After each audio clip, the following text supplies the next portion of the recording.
Welcome to Your Mind is Trying to Kill You podcast. Join your host, Alexandros and co-host Vincent Byrne as they walk you through the deepest recesses of the mind and how it operates. They discuss all the reasons why our minds persistently get in the way of our evolution, growth, and our success. But crucially, they also teach you what you can do to change your destiny. And now, here's your host, Alexandros.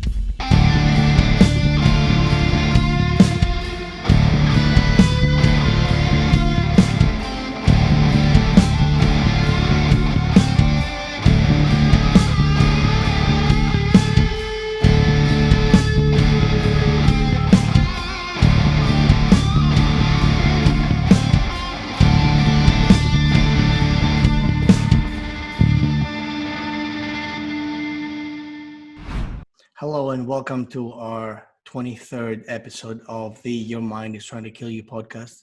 I am your host, Alexandros Megas. And I'm your co-host, Vincent Byrne. Today, there was a question from you, my friend. What is it that you asked me? Well, it's about symbols. And a while back when you were taking me through the process of crafting an affirmation that I could use, you took that and you said you would create a symbol to represent it. And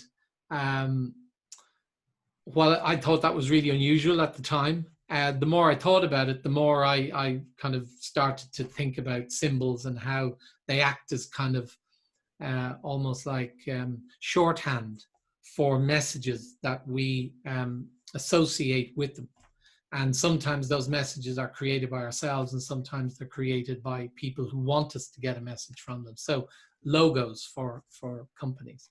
So I just thought that we might talk about symbols and how they influence us and how we use them for positive and how we might be influenced by them in a negative way, controlled as it were by what other people want to show us.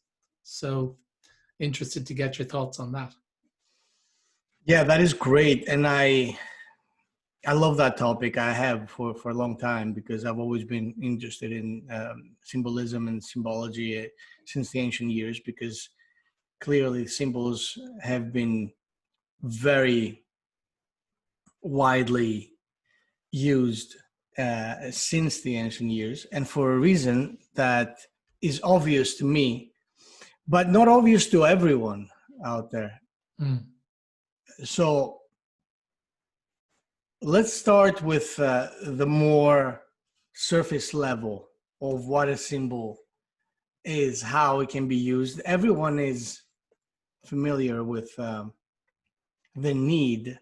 Right? It's almost impossible to think of a company, of an entity, a business entity, that doesn't have a logo, right? Everyone is entirely convinced. I don't think there's ever been in the past decades since this element started being introduced in the corporate world. I don't think there's been a legal entity that doesn't have a logo or didn't see the need to create a logo. And do you, given that you're in that space, I mean, where did that come from? Is there a history to it, or? You know, that's an interesting question. I am not entirely sure, but I know where it really came from. Okay. You know, because going back to the understanding of what a symbol, a logo is a symbol, right? Yeah. What is a symbol? A symbol is the linguistic part of the way that our subconscious mind communicates, understands, and then communicates. So to give an example, the symbol of a cross, right? People, millions of people around the world, when they see a cross, immediately That's an instant. This is magic. This isn't, Mm. there's no other way to put this. The moment you see a cross, something happens within you. Mm. Like there's a shift. There's some kind of an emotional change in you. Why? I mean, and by the way, symbols have been piggybacked since the ancient years a whole lot. Like, for example, it's unknown to most people that the symbol of the cross is actually the symbol of Zeus. Okay. And you see, that's why if you go to Greece and look at ancient artifacts, you'll see crosses all over the place, right? And someone who doesn't know, like, whoa, they knew, they probably thought Christ was coming, or whatever. But let's not get too specific about this because people get upset. But just on that, I mean, what was the significance of it being the symbol of Zeus? Like, what did it come from in that context? Well, I don't know the specific background of exactly what this symbolized about Zeus, because I mean, it's one of those things where I think about it sometimes and I have to go and research it, and then I get distracted and do something else. Yeah. But what is certain is that in the quest of creating a logo, let's say for yourself or for your company, what you are doing is you're putting within that logo all the significant emotional information that needs to be reflected, so that instantly when someone sees it, hopefully, they can be triggered to want to know what this is about or drawn to it. And with successful business entities and corporations, we know how this works. Right? You see the Apple logo anywhere. Like you see it on toilet paper, you're going to be gravitating towards, oh, this is the highest quality toilet paper. It's true, because that's how this is conditioning. And conditioning happens now and being triggered by what? By a symbol, by an icon. Mm. But is that though? Because what I was intrigued by when you created the symbol for me was, I was thinking, how's that? Is there a language of symbols in terms of how to build them up? And is that what we're getting when people create logos? Because I've never sat down with a graphic designer who talked about, elements of a logo, which, other than on a very superficial level, that it represented something deep on the surface, possibly, but nothing deep. I suppose, is there a language of symbols, so you build them up using building blocks of language, or is it a case that you create a symbol, you create a logo, and then you create a narrative around it which imbues it with a load of meaning, and that's what we pick up on? Or is it a case that there's a bit of both here? Okay, well, it is a bit of both, actually. But what the most important thing is our connection. When you are creating a symbol, your connection, your emotional connection to that symbol, your intention is what the most important thing is. But can you connect in some way or shape or form with established and ancient looking symbols from the past? Absolutely. I'll give you an example. This is the alchemical symbol for air. Okay. Right? Or I'll show you now something that I'm sure you've seen before. Yeah. The integrated upwards triangle and downwards triangle. Together, they create a star, right? But this, in essence, is the you could say as above, so below, or the symbol of fire and water, merged together. It's alchemy, right? So you see entire countries, entire religious organizations being based on symbols like that. Right. Because it doesn't matter if someone consciously understands what this is about. They are affected by it. They are affected by it magically affected by it, because our energetic bodies are familiar with these symbols. Because, we travel through lives. I mean, we've been around. It's everything we are is dust, universal dust. Like we all come together again and again, and we're composed by the same elements, right? So all this stuff is familiar to us on a level that is very deep, even if we don't know about it. And we are affected even if we don't know about it. But if you want to start looking at this on a personal level, when I linked the affirmation that we created together for you to this particular symbol, because all you have to do then, once you understand that there's a link between this drawing, between this icon and all these words that create emotions for you and that are linked to your desired outcome. Once this link is established emotionally and of course subconsciously, then you don't have to think of the words anymore. Right? All you have to do is look at the symbol, meditate on the symbol, or I had one of my clients create an actual pendant from that symbol, send it to someone who does like metal work and everything, and they create it, and it was beautiful. Now, the moment she wears this on, this is linked instantly to her ethereal body.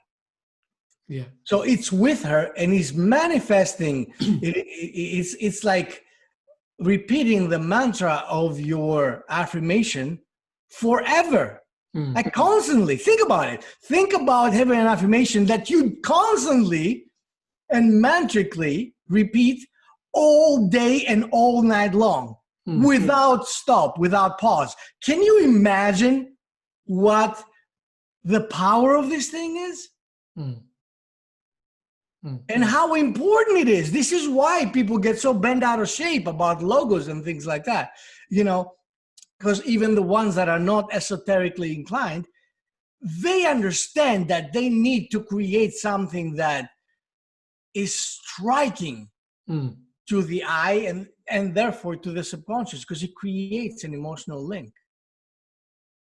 And color plays a big part in the modern logo. I mean, typically symbols, stand on their own in whatever form they're in, whether you draw it in black and white on a piece of paper or you make it out of metal or wood or whatever. So it tends to be monochrome in whatever that is. But color has come to play in such a significant part of modern logos and modern imagery, in particular when it's used in marketing. To what extent does that come into play? Does it just strengthen it, or is it relevant? Or yes, of course, because color corresponds to emotions, right? Like, for example, that red it could be used for love, for passion, for anger, for aggression. You know what I mean? Like you see, for example, the German paraphernalia and the uniforms during World War II. Oh, the Nazi stuff. The Nazis Yeah.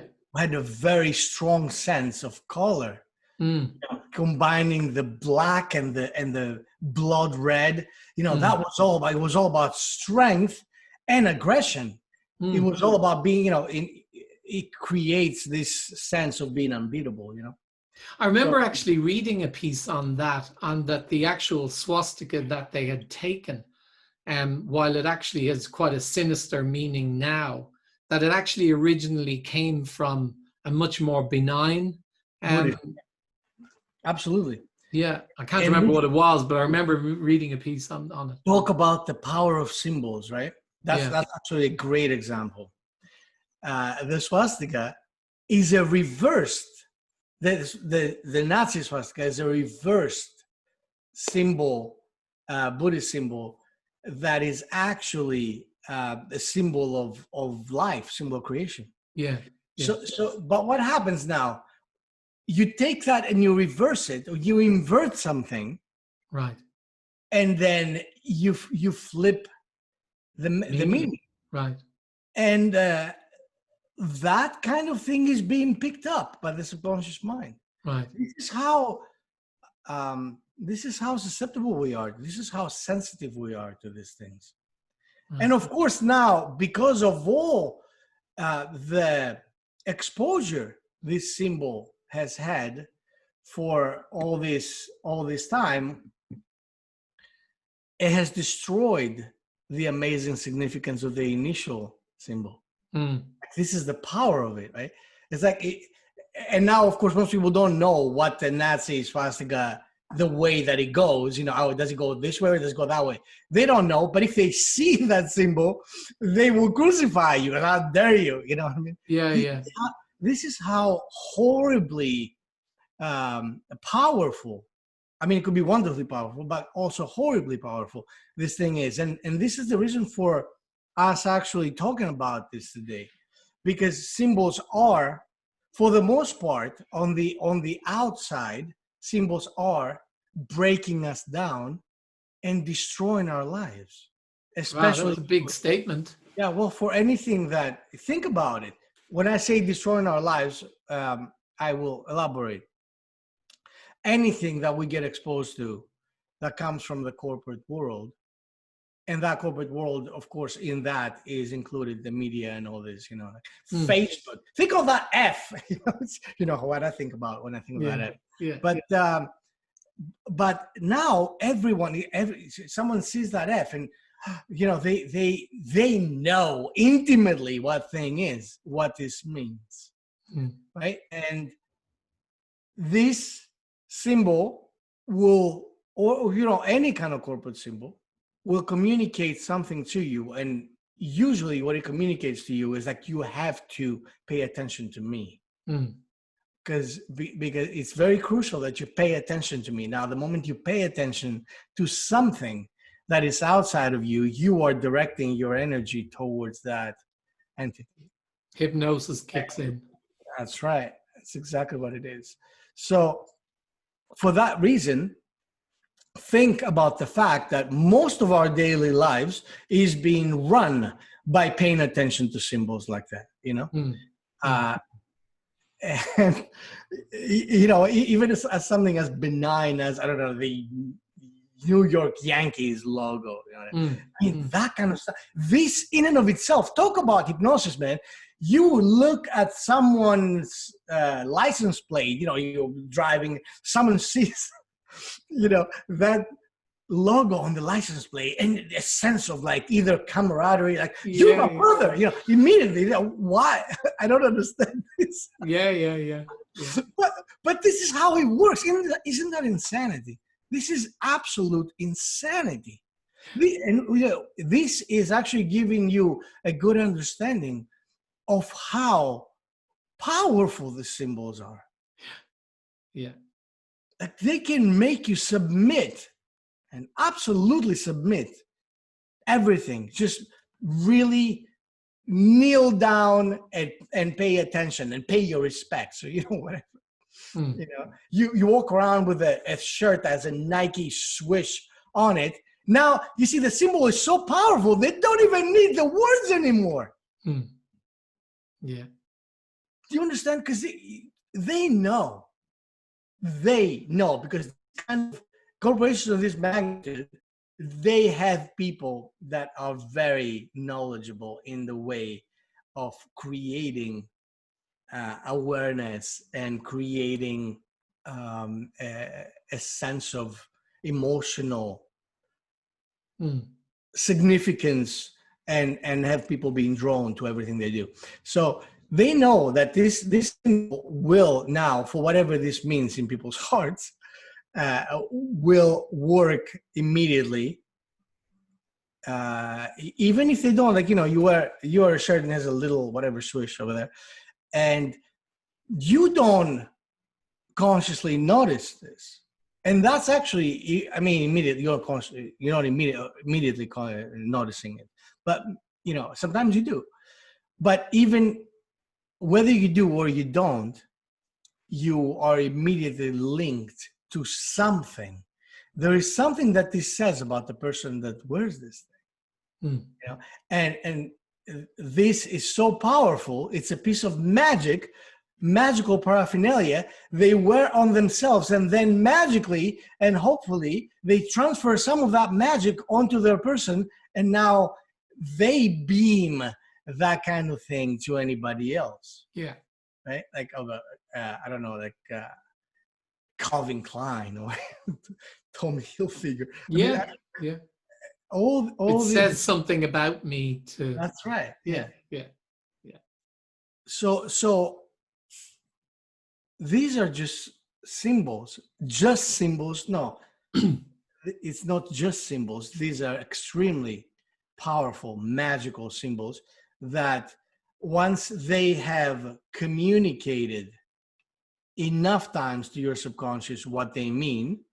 An example of that, the Apple logo means what? Class, aristocracy of design, quality. For the creative, crazy people. And even rebellion for some reason. I don't know how you would link rebellion to something like Apple. But they managed to establish that kind of link between the collective unconscious and the brand, that for some reason we are here to break the mold. Fuck all these people that make you, IBM. The boring ass, conservative, total lack of creativity individuals. You are here to change the world. You know what I mean? So it's think of Steve Jobs' little monologue. Here's to the, what is it? To the crazy ones. To the crazy ones. Yeah. So you wear that symbol proudly on you. I'm surprised they haven't made jewelry. Because you know what I mean? So it is massively intoxicating, is massively powerful, and it massively will affect your life. So is the actual symbol, the symbol itself important, or is it the story that goes with it and the degree to which the story around it is told that actually imbues this into it? Because if I just pick up a pen and do some random set of shapes, which turns into a symbol, I may have a view that it reminds me of what I stand for, but actually nobody else probably will. But when I start telling the story that it's about creativity, that it's about class, that it's about design, that it's about those that are different and special, and I push that out more and more, is it not that's imbuing that set of squiggles with that meaning, rather than they having that meaning in their own right? Yes.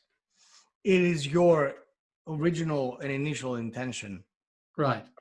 while you're creating the symbol that creates this sort of reaction. And the more you cultivate that, of course, the more it's being created in the minds of the people who get exposed to it.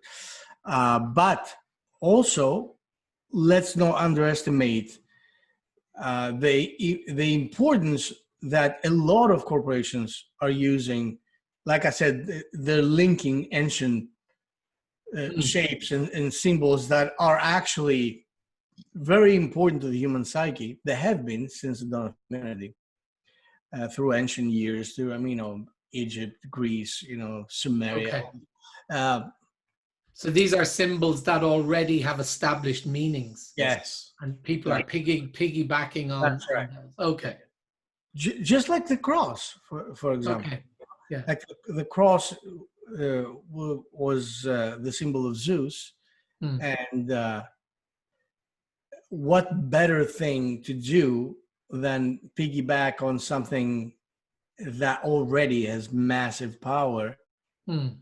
When you come over, hey, we're flipping the script here, but we're keeping this so the emotional significance, the subconscious significance to this icon is still there.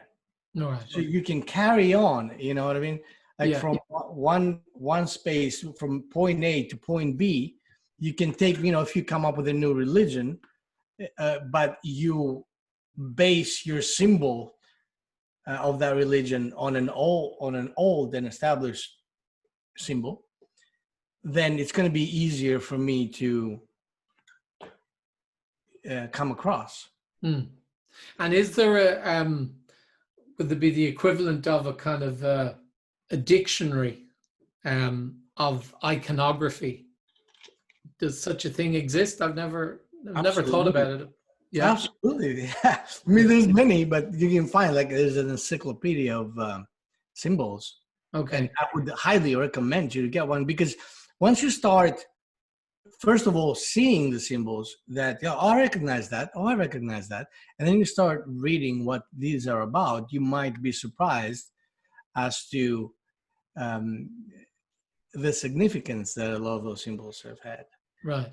Or you will definitely get enriched and inspired about symbols that you now can incorporate in your life. I mean, you have to make a company that's linked to it. But everything we do on a daily basis, imagine. So people have, for example, people buy art, and to put into their living quarters. Why? Because, for many reasons, clearly, but there is a main reason. People have an emotional link with a piece of art. Yeah. Every time they look at this, it makes them feel something. Hopefully what it makes them feel is something positive, something encouraging, something beautiful, something loving, something that they look forward to. And so art in and of itself, as I've said many times before, art is magic. Because art is directly speaking into the subconscious mind. And by I've had, I'm sure you've had the experience, but I've had heard stories from artists where they said that, people have walked up to, in an exhibition or where they've seen it even in a very casual exhibition situation. People walked up to one of their works and said, I want that because it reminds me of the place I used to go with my husband, and he died last year. And, it's like whole story in there, which obviously is their story, not what the artist's original, necessarily their intention was. But on the basis of that connection, they buy the painting because that's what it means to them. Yeah, absolutely. So, this stuff is not to be overlooked. Like we've said on this podcast already several times.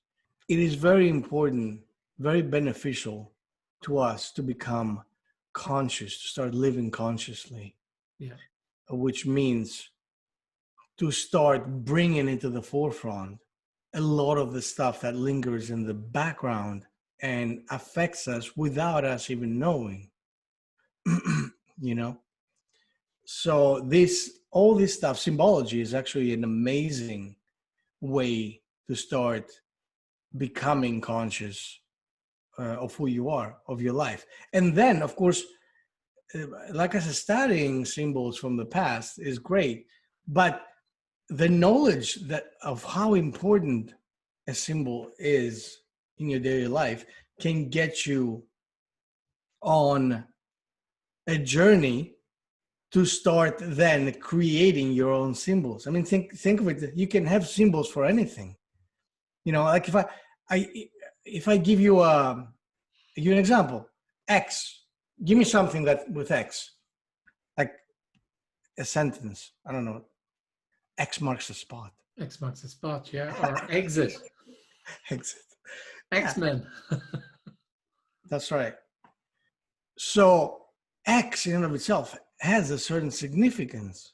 You know, or an arrow. I mean, what is an arrow? An arrow has a lot of significance. A circle. You know, think of you know, you don't have to go far. Think of the traffic signs. Yeah. So they're directing you to do something. That's right. And these are deep psychological tools, deep subconscious tools.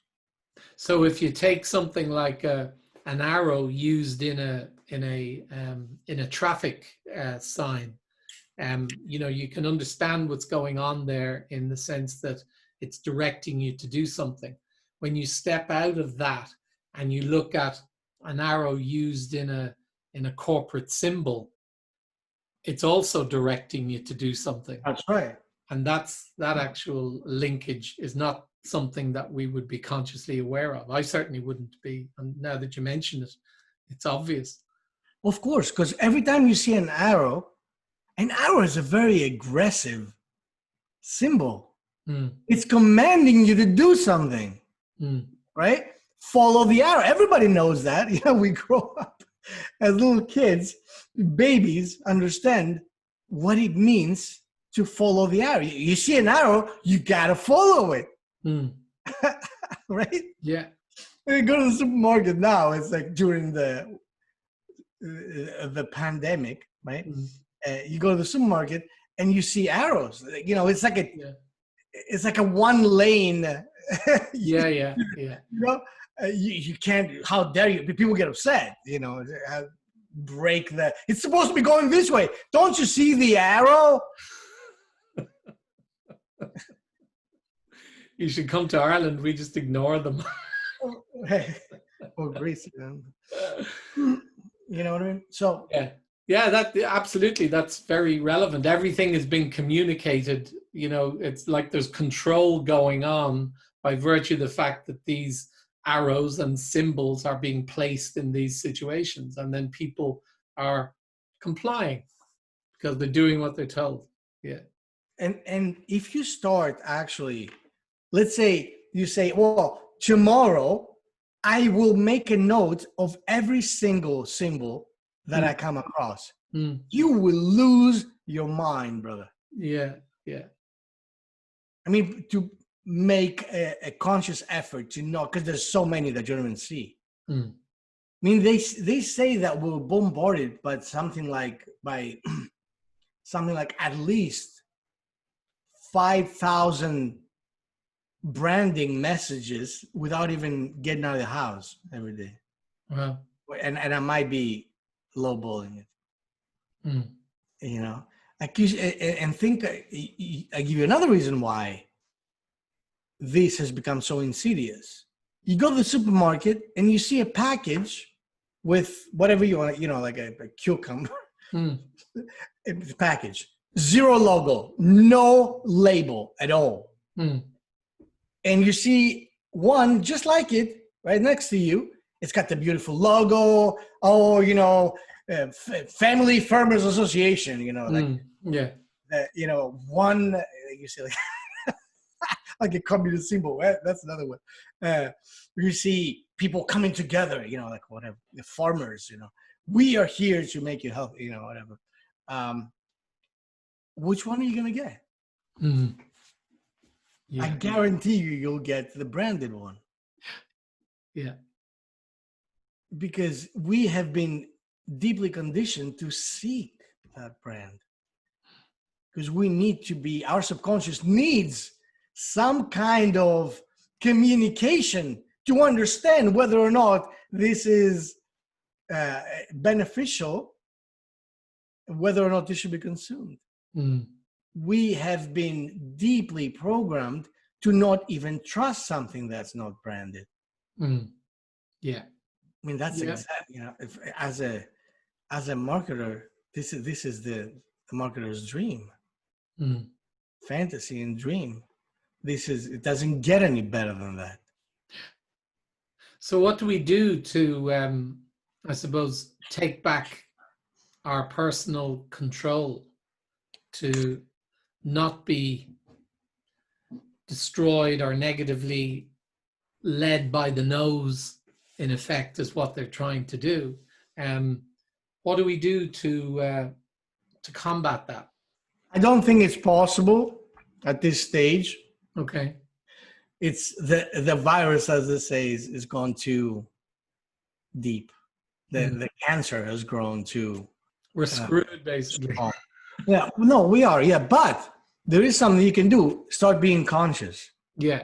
Ask questions. Yes. And for example, if I see, because, I am one of the people that are very drawn by the Apple branding, right?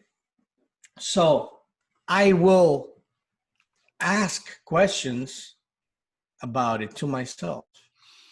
Hey, do you really need that? Or are you being hypnotized right now by this thing? By its packaging, by its impeccable design, by the logo, which has brought so much happiness in your life. So question everything. That doesn't mean that you're not going to be affected by it. But let's just for a second, escaping the effects of branding from the corporate world or from politics or anything like that affects our lives daily.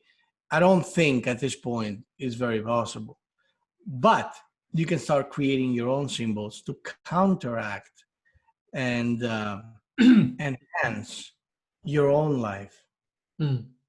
And these symbols, let's say you start, let's say you went on every direction in your house and you put up big alchemical symbols, like east is air, west is water, and water is linked to our emotions, right? Air is linked to our intellect. Okay. Then south is fire, is linked to our aggressiveness, our aggression, that's why Archangel Michael, for example, is fire, is protector, right? Warrior. And then north is earth, and earth is bringing everything back to the plane, manifesting. So if you had, let's say, big symbols of all those alchemical symbols indicating the specific direction in your house, every time you face that direction, you would see that symbol, and you would get reminded of what this represents. And that brings mindfulness into, like, for example, if you were looking in the east is all about intellect.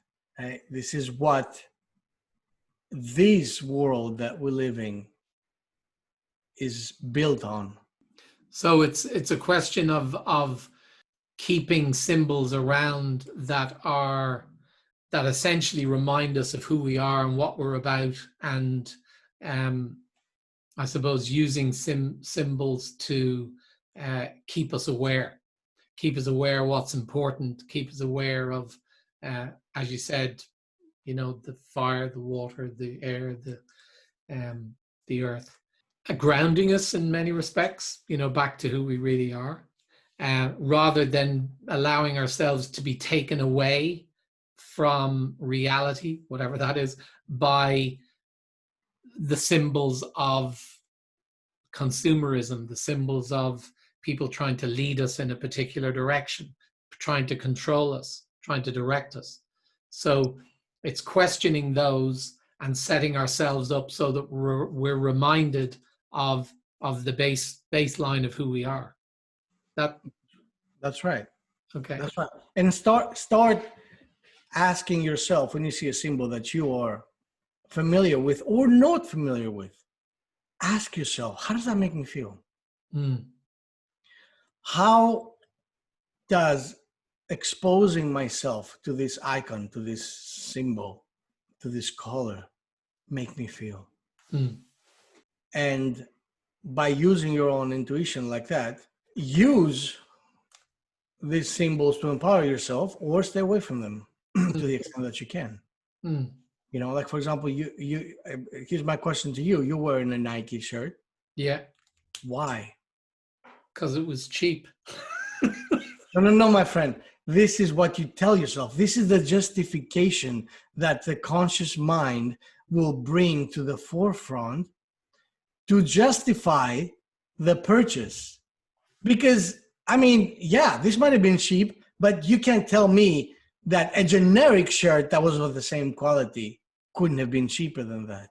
Well, the actual situation that happened was that I got 3 different shirts, which I picked because of the color. And they actually are 3 different brands, because there was an offer that I could get 3 shirts for $25, with €25 basically. So I just went, okay, I want a gray one, I want a blue one, and it was only after that I actually said, oh, they're all different logos. Right. So in that situation, I wouldn't, I wasn't particularly swayed by buying Nike. I might be more swayed if I was spending €150 on a pair of trainers. In that situation, I might go, oh, well, don't know that brand. I know this brand. It's probably better. You're probably more inclined to go with that. So I could see myself being influenced in that situation.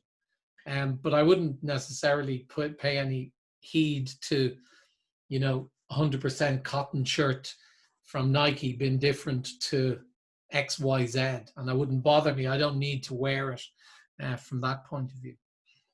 In fact, one of the things that came up for me was just in general that if you were going to try and break the potential for these brands and these logos and symbols to control you, perhaps being in a situation where you say, okay, so there's one here for $40 and there's one here for $20. Is there really a difference between, or is it just the branding? And the likelihood is the answer is that it's just the branding. So therefore, why would you buy this unless you succumb to the idea that this is better? Right. But most people will try to convince themselves that this is better. Yeah. Well, I can get that in some things, and I know I do it in some situations, but I certainly would question it a lot. Like, as you quoted the cucumber, for example. To me, I want a cucumber which has nothing on it. In fact, no branding, no plastic, nothing. So I will always go for that over the stuff that has the labels and everything else on it. But that's because I've kind of made a decision from a place of awareness that that's what I want to do. But where I haven't made those decisions in purchases of other kinds, I probably, like a lot of people, most people, follow the get led by the nose, by the skill of the marketers to buy the stuff that's more expensive. Mm-hmm. Yes. So what, I'm curious, now that we brought that to our attention, this logo on your shirt, Yeah. what do you think, what is its effect on you right now? Or what do you think the effect is on other people when they look at it? Like, does it say something about you? Does it say something about me? Well, if my intention when I bought it was to have it say something about me, then I could buy into the fact that I'm wearing it because I wanted to say something about me. But if it didn't, as was the case. But does it say something about you regardless of whether or not you think it does?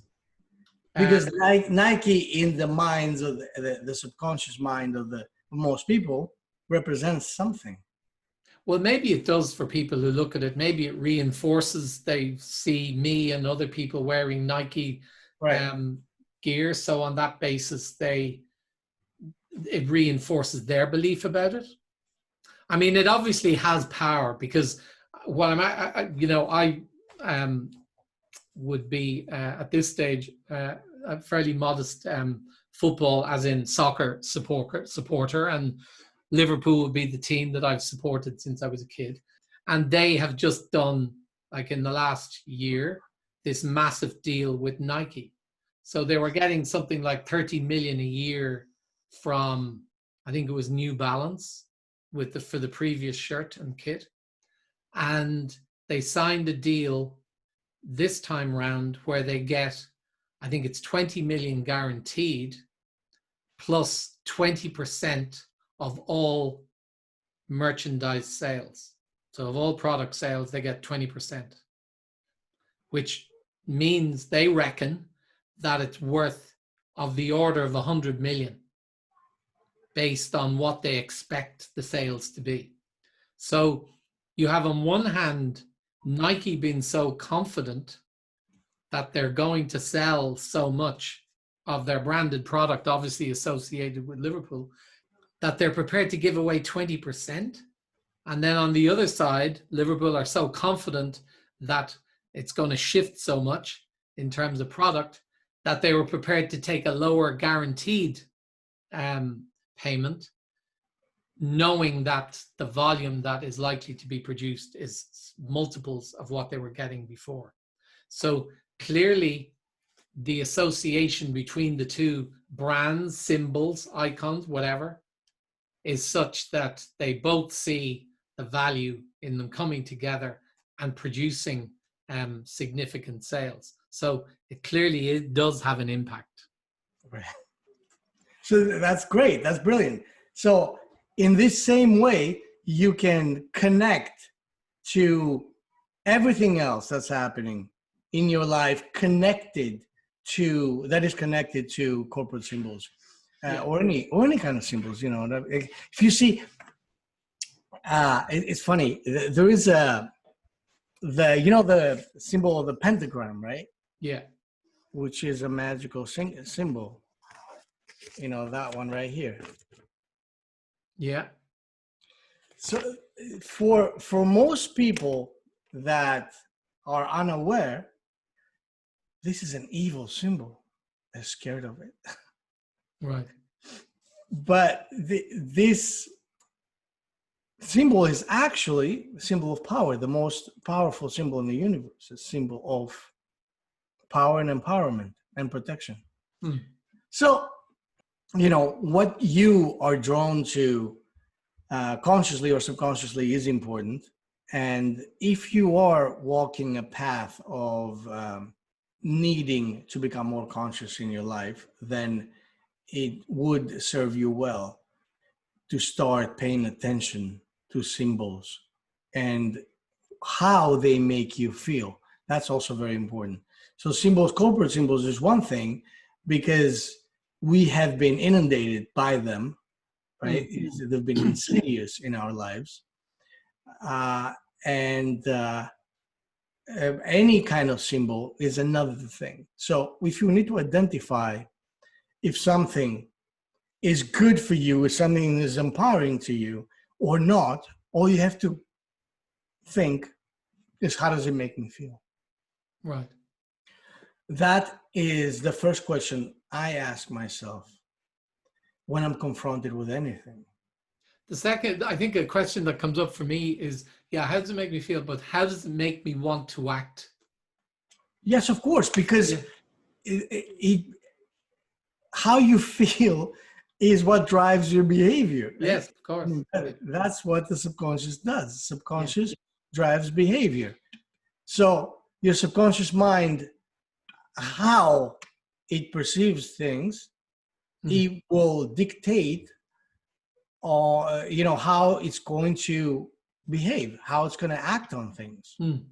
So, and I presume we can take it that while we originally started talking about symbols in their pure form, and the examples that you showed there are symbols in their pure form, presumably the way in which typography has been used, in particular more recently, but possibly in the past, and that's as much a part of the whole symbol as, squiggles and the shapes, the actual word as well, or words that are used, that there is an integral part of the symbol as the icon part of it. Yes, absolutely. And what do we call these things, by the way? We call them logos, right? Logo Yeah. type. Logos is the word. That's what it means. That's what logos is. Word, that's speech, right? Yeah. Logos. And what is that according to many ancient scriptures? It is the beginning of creation. First there was the word. Yeah. That's right. The first thing was the word. So it is being dictated to our subconscious mind that a logo is what? The beginning of the creation of something. Right. And in that sense, I guess when we're talking about a corporate logo, this is the first thing that a corporation will do, right? Yeah. Because that logo will mark its genesis. It will mark the birth of this new nation. A flag. What is a flag? What is a flag but a symbol? Massive symbol too, because people will die for that symbol. Yeah. And kill for that symbol. If we think about all the different ways and all the different symbols that we are being manipulated by and with, consciously or unconsciously, I mean, ultimately it's always unconsciously, but I'm saying someone could be manipulating us without having the conscious intent to. Yes. Right? Anything, and of course, the symbol does not just confine itself to lines and draws and icons and colors and stuff like that.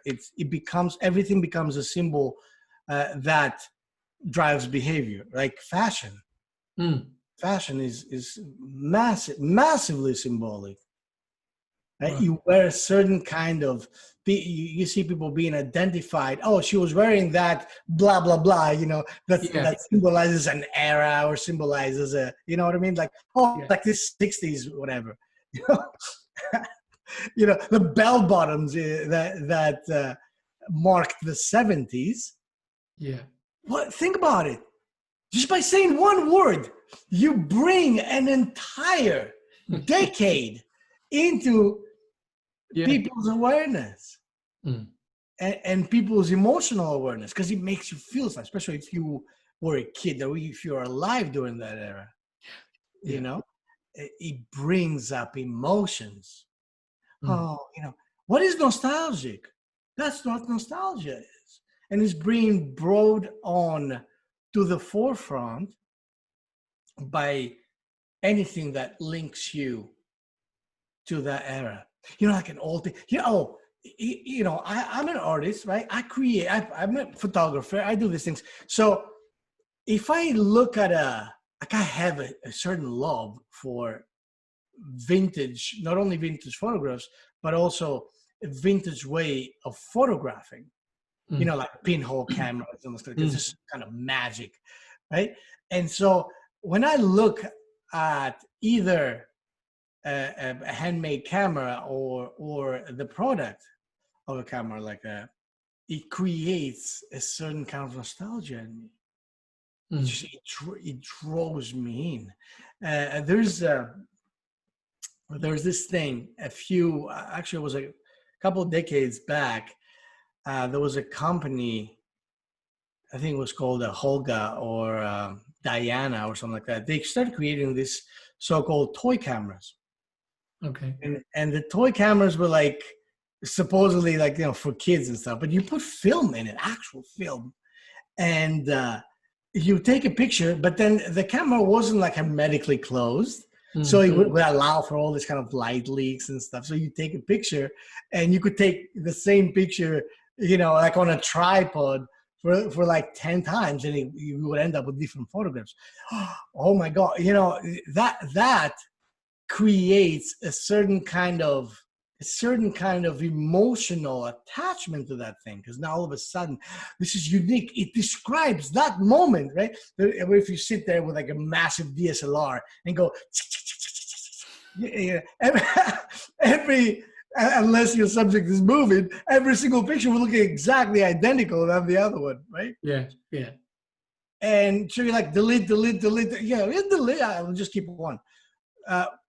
But you wouldn't do that if you were shooting with a toy camera, because every single one of them would have a different representation of the moment.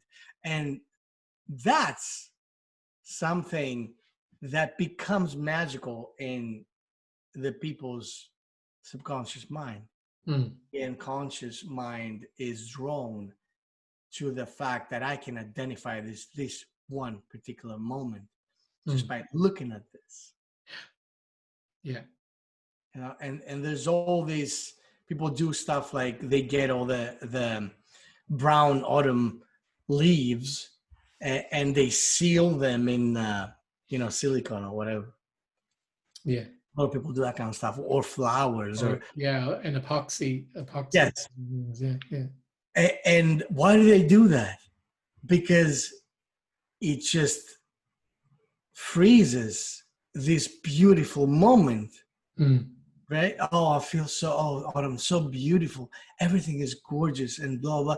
And we are together. I'm in love, or the kids are like running in the fields. The dogs, woof, woof. and then that creates a certain emotional residue, right? Significance in your heart that you don't want to let go of. You want to hold that near, close to your heart. And every time you look at this frozen piece of whatever epoxy plastic silicone thing, it brings back that moment. Yeah. So I know we're getting to close up time. So as a final thought around symbols and logos, what are we saying? I mean, clearly, like, this has been very revealing for me, because you're putting attention on it. Has kind of said, oh yeah, like literally, like I'm looking at the computer here that we're doing this on, and there's big apple in front of it, and my microphone to the side has a big road, sort of the words, but it's a symbol as well. I mean, everything around me has some kind of logo. Yeah.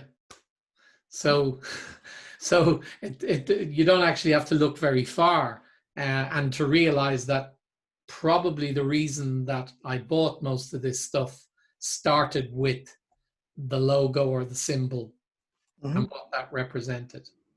So it's hugely powerful. So what would your summing up be then on the basis of the topic? Well, since we've already look, most people are not going, even though most people that listen to this will understand that this is so, they will not make a conscious effort to run away from the significance of the Sure. logo. And that's totally cool. That's fine. But you might want to start from the point of reference that a corporate symbol or any symbol delivers to your subconscious mind, how it makes you feel. Like I said before, if you're empowered by the Apple symbol, use it, but use it to draw power from, not to put power on. How do you, what's the distinction? The distinction is taking the logo in and branding yourself with it, rather than you needing to attach yourself to them. You see, it's an intention. Right. You know, if I am attaching myself to Apple, then I am after every single product they come up with. But if I want to use some of that energy, then I very specifically and consciously choose to have that product of theirs that actually makes me be more powerful, be more creative, be more, and not just be like in a sheeply kind of way, a follower, but take that and use it as a weapon. You know, like, for example, speaking of weapons, there are guns out there, and there are guns that are like iconic, you know, like they have like Smith and Wesson, you see, and people that know anything about guns, they will gravitate towards, because they know of the quality of that brand, of that any gun that is actually crafted by Smith and Wesson is going to deliver that quality. It's going to deliver that power, and it's going to then, if you use a gun like that, you can have that symbol leak some of its power into you, and you can use that for any symbol that actually means something to you. So what I'm getting is that you make a choice around, buying a Rolls Royce because of the quality of the product rather than what it might say about you. So if you can make the distinction between buying it because you know that it's good and will do the job for you and will be better than most other products, buy it for that reason, because that in that way you're drawing the power. But if the reason why you're buying it is just because you want to be seen to be driving around in a Rolls Royce, then you're almost giving away your power to it. That's right. Exactly. Okay. So there are two questions that I would ask. The first question is, how does this make me feel? And the second is, how does this make me look? Yeah.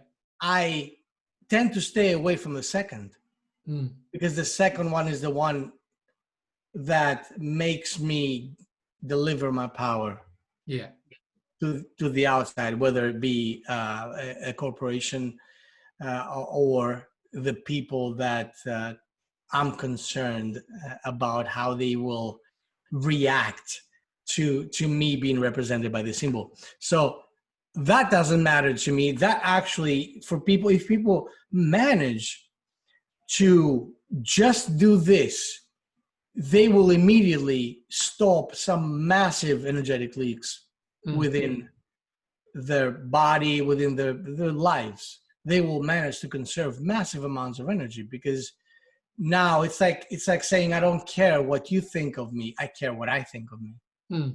Yeah. So you link that personal power to anything that makes you feel powerful, and you use that. Yeah. Okay. Not that for the purposes of projecting it outwardly. You need the inward projection, because that's what's going to change your life. Yeah. That makes sense. And also that when it comes to the symbols that we're surrounded by, but you can start making your own, right? You can start creating your own. You don't have to be necessarily, if you go to an artist, I Like I made this symbol for you, and that could be, you could be more drawn to it because it's more, I don't know, artistically inclined, or it looks like an archetypal symbol, like an ancient symbol, whatever. And we are conditioned to be drawn to those. But it could be anything. You can scribble something and say, this is a symbol of my power. And get a t-shirt. Yes. Or tattoo, what do you think? Yeah. The tattoos are massively powerful. And this is why, the vast majority of the people get a tattoo, a stupid tattoo, and they do it for the only reason of showcasing themselves so they can get accepted or adored by the outside world. These are the people that leak their energy constantly. Yeah. Because you feed that need. If that symbol that you put on your body, that symbol, that ink is being fed by your life force every single moment. So whatever that symbol means, if it doesn't mean anything, you feed insignificance constantly with your life force. You feed bullshit. You feed the surface level stuff. You feed, narcissism, or whatever. Right? And this stuff, of course, is going to create energetic situations for you that will disempower you more and more. Yeah, make you a follower, a slave almost. That's right. Yes. Yeah. So whatever symbol you choose to follow, to integrate within your life, make sure it empowers you. It makes you feel like the person you wish to become. Yeah. And in that sense, of course, it is just like an affirmation. Yeah. Okay. I'm glad we touched upon this because it is something that on a daily basis is being brought to my attention. And especially because, I actually create symbols. So part of what I do. And so, wow, I know I'm very intimately familiar with how important and powerful those are. Yeah. So let's create with symbols. Let's create significance. Let's create power. Let's create well-being. Let's create wisdom. Let's create insights. Rather than be sucked into some void that only wants to use us. Yeah. Yeah. Someone else's agenda. Yeah. Okay. So, having said that, thank you, my friend, for your amazing contribution as you do weekly. And we thank everyone who is listening to us. And as we always say, let's be careful out there and watch those symbols. And don't let your mind kill you. Thanks for listening to Your Mind is Trying to Kill You with Alexandros Megas and Vincent Byrne. If you like our show and want to make sure that you don't miss an episode, then we would love if you would subscribe on Apple Podcasts or on whatever platform you're listening to us on. And you'd be doing us a big favor if you would support us by leaving a review as well. It would also be great if you would take a screenshot of this episode on your smartphone and share it on social media. So join us next Wednesday when we talk more about mind hacking and taking back control of your life. Until then, have a great week.